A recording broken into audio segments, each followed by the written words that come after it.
Dalton and Veronica are sitting in the movie theater in a love embrace, watching Heather seen by the eyes of love. They can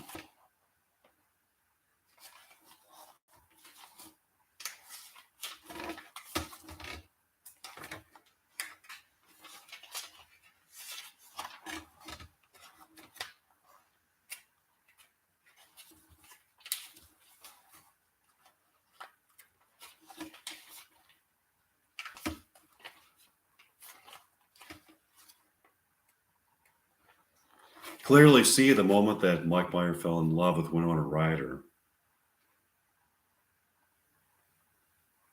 By the look on his face as he's watching the movie,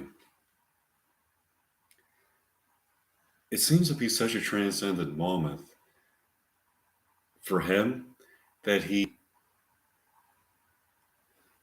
has a new perspective on life and the sublime beauty of merely being alive as a human being is given the profound meaning and significance that is bestowed upon immortal human beings.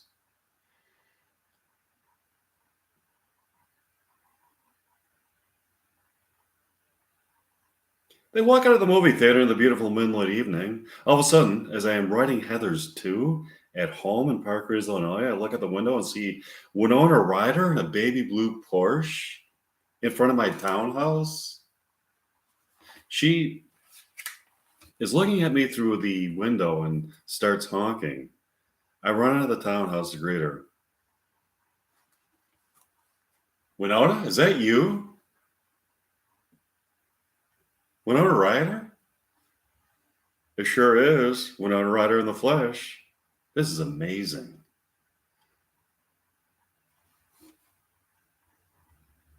I was inside of my townhouse writing a scene for Heather's 2 when I saw you outside in the car. By the way, that's exactly the car from my script for Heather's 2. That's the baby blue Porsche with brown leather interior, exactly as I imagined it for my script. For my story? I know, I've been driving it around Heather's 2. You've been driving it around in Heather's 2?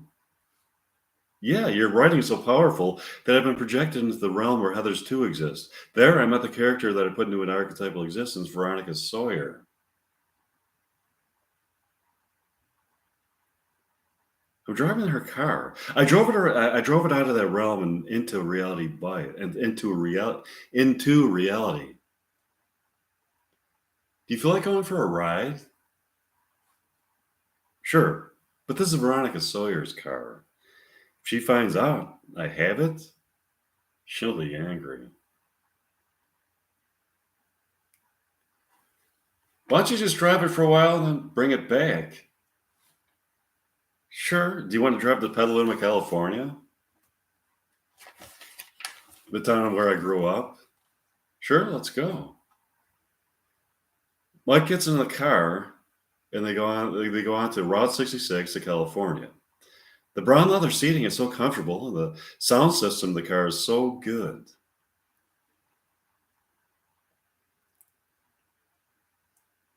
I'm so excited to see your town where you grew up, Winona. Thanks. I've been wandering around the realm where Heather's 2 takes place. I like what you've been writing. I'm looking forward to seeing what comes next. Yeah, I've been writing this script for years. It's really a continuing saga of the film. I enjoy writing it so much I don't want to bring it to a conclusion.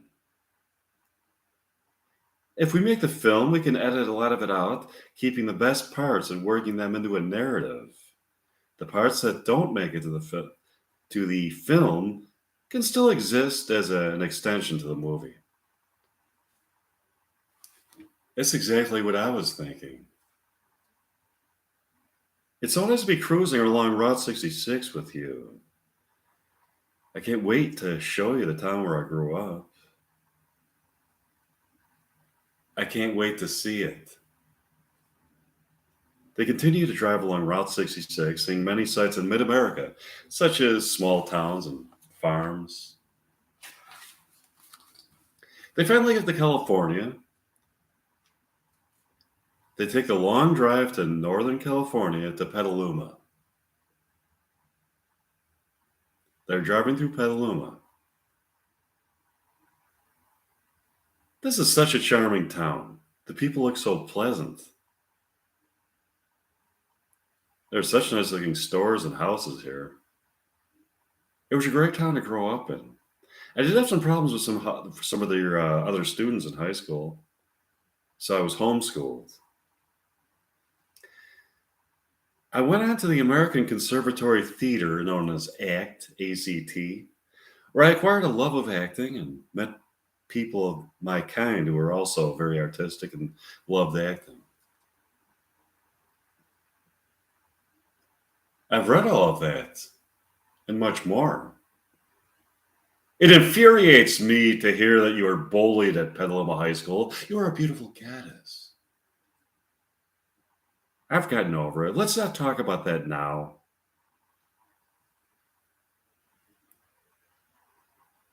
I want to help you get back at them. Don't worry about it for now. All of a sudden, they see Veronica Sawyer from Heather's 2 walking along a sidewalk in Petaluma. Look, it's Veronica Sawyer from Heather's 2. I see her. Veronica walks up to the car. Oh, there you are. I was wondering where my car is. I'm sorry, Veronica. I just wanted to borrow it to show him like the town I grew up in. Give it back, Winona. Can I have it for a few more days, Veronica? Mike and I are having so much fun with it. No, Winona, give it back. I want my car back. Please. I just want it for a few more days. Give it back. With that, Winona ignores Veronica and drives off at a frantic pace with Mike out of town and heads for Los Angeles. We better get the fuck out of here. Yeah, Veronica Sawyer hails a cab and asks the crazy cab driver. Okay, the chase after Mike and Winona, which he does. This is fucking wild. We're being chased by Veronica Sawyer. Mike, Meyer, and Winona Ryder are being chased by Veronica Sawyer's car from the realm where Heather's 2 takes place. In reality, by Veronica Sawyer in a taxi. It sure is. Can you write Veronica back into the realm where Heather's 2 takes place? Yeah, but isn't it kind of fun being chased by her? Yeah, let's let it go on for a while. Oh, I think we did share. Oh, here we are in Los Angeles. Do you want to take a walk around and enjoy the town? Sure. They get out of the car and walked around. They had a wonderful evening. Mike and Winona are walking around Los Angeles in the evening, admiring some of the sights. Wow, Winona, Los Angeles in the evening. I love how the city really lights up in the evening. Yeah, Los Angeles in the evening is such a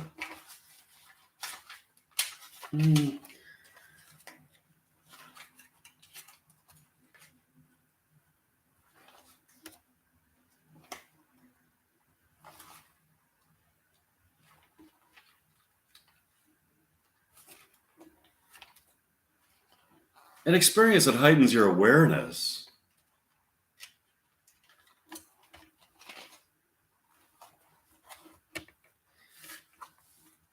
If you look at the Los Angeles area from an aerial perspective in the evening, you can see a place illuminated by the flow of cars on highways and houses in the valley lit up by some kind of presence. That presence that I'm feeling here in Los Angeles is that in the evening seems to be some kind of epiphenomenological, and I think that's a word. I'm gonna have to look it up, but it's a word that I just pretty much am assuming is a word. Epiphenomenological. Okay. Emergence that was born out of psychic energy emitted by people through their thought and social interactions that has become the defining characteristic of a diverse people, both indigenous to the land here and new to it. Does that make sense? I think it does. The combination of native people here and people who are new to this place or just passing through it is something that gives a person notions of transcendent possibilities. I agree with that. I wonder where Veronica Sawyer is. This place must really seem foreign to her. She's a character in the movie Heathers 2 and is suspended here in Los Angeles. In reality, let's let her roam around here in reality for a while. It's kind of fun trying to guess where she is, you know? Also, I'm really enjoying her car. Yeah, I agree. Isn't it beautiful here in the evening? Yes, it is beautiful here in the evening. Even just to wander around here in the evening alone would be a sublimely pleasurable experience. A person can get to know him or herself on a transcendent level and find his or her place along the time-space continuum within the soul of the human mind. To be here with you in the evening is a feeling of such profound pleasure that it gives meaning and significance to the aforementioned. I agree. Let's kiss. Sure, they kissed and went to bed together. Um, they got up the next morning and had a wonderful evening. The evening arrived, and Mike and Winona drove into downtown Los Angeles in Veronica's car. They start talking.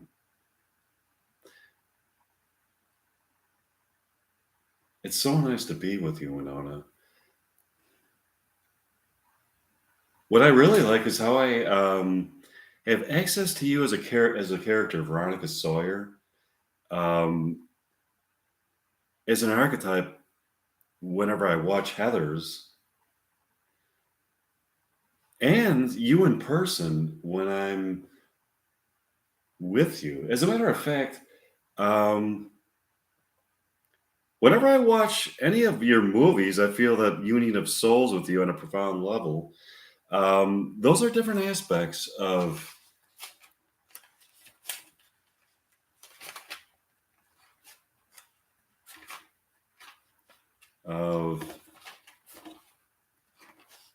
my love for you.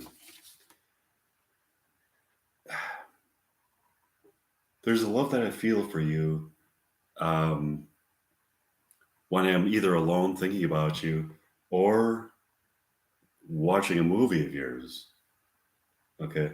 And the love I feel for you when I'm alone is a love that I can enjoy in the most idealistic fashion, um, as I can control it. Okay.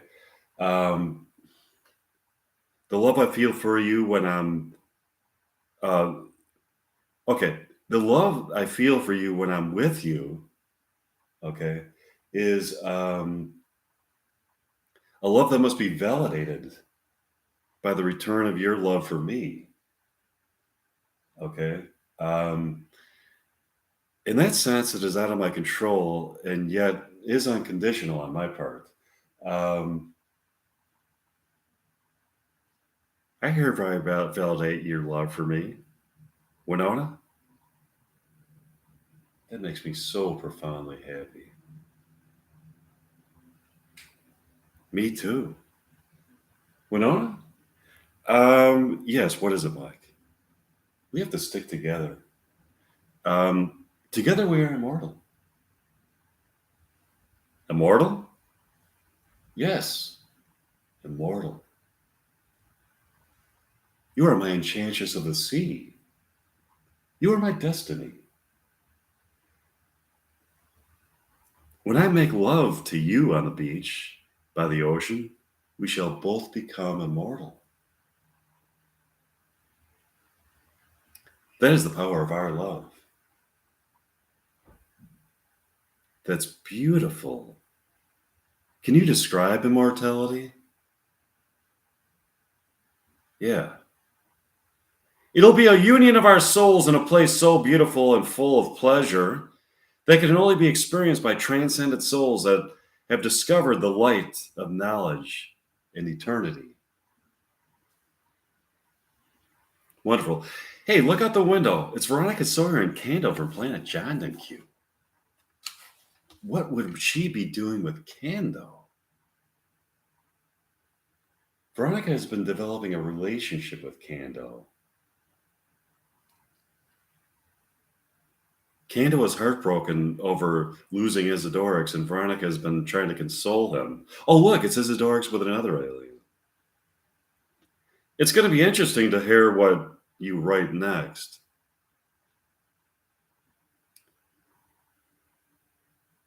I can't wait to make love to you.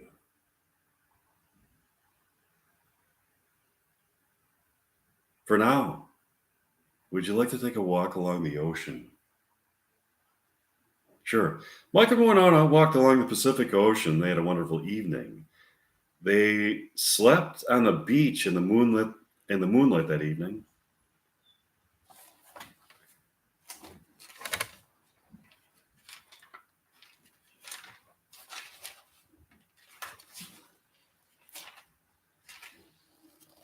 Lying here with you on the beach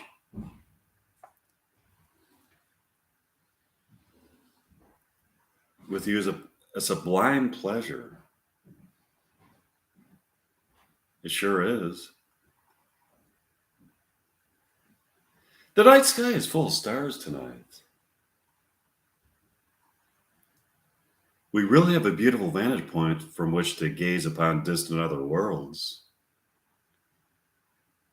Yeah, I'm looking at the twinkling stars and imagining what might be going on around them. And if it is possible that some of these star systems have planets in their orbit that are habitable for sentient life. I've got something to tell you.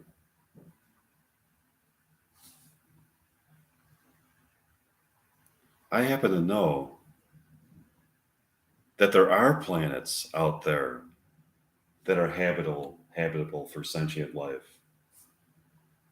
How do you know that? I know that because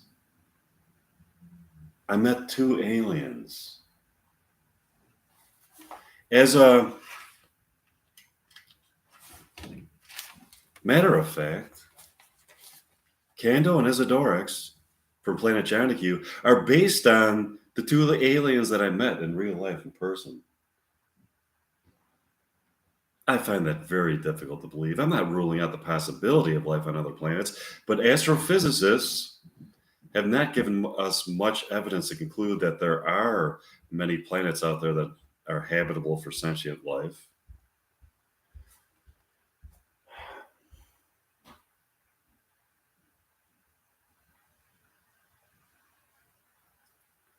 Why do you find that so hard to believe? You've seen characters that I have written in archetypal fiction suddenly appear here in concrete reality. There are many other astounding possibilities to be seen on the continuum that interfaces fiction with reality. There's a continuum that interfaces fiction with reality? Yes, there is. On the continuum that interfaces fiction with reality, fiction can be reality, and reality can be fiction. Some realities that take place here on what we are assuming is the real reality were born out of abstractions drawn out of fictions that are themselves the real realities and not the real reality. That are themselves the real realities and that are, oh, wait a minute. I forgot the word. I'm supposed to put the word paradoxically. That are themselves paradoxically the real realities and not the real realities. Do you understand where I'm going with that? Um, the real realities, that's a deep concept. Exactly, the real realities. Paradoxically, fictions are realities and realities are fictions. They interface on a continuum. You gave me a lot of new stuff to think about. Right now, all I want to think about is making love to you beneath the summer moon along the tides of late June. Sure. Mike and Winona made love and had a wonderful night. They got up to a beautiful morning.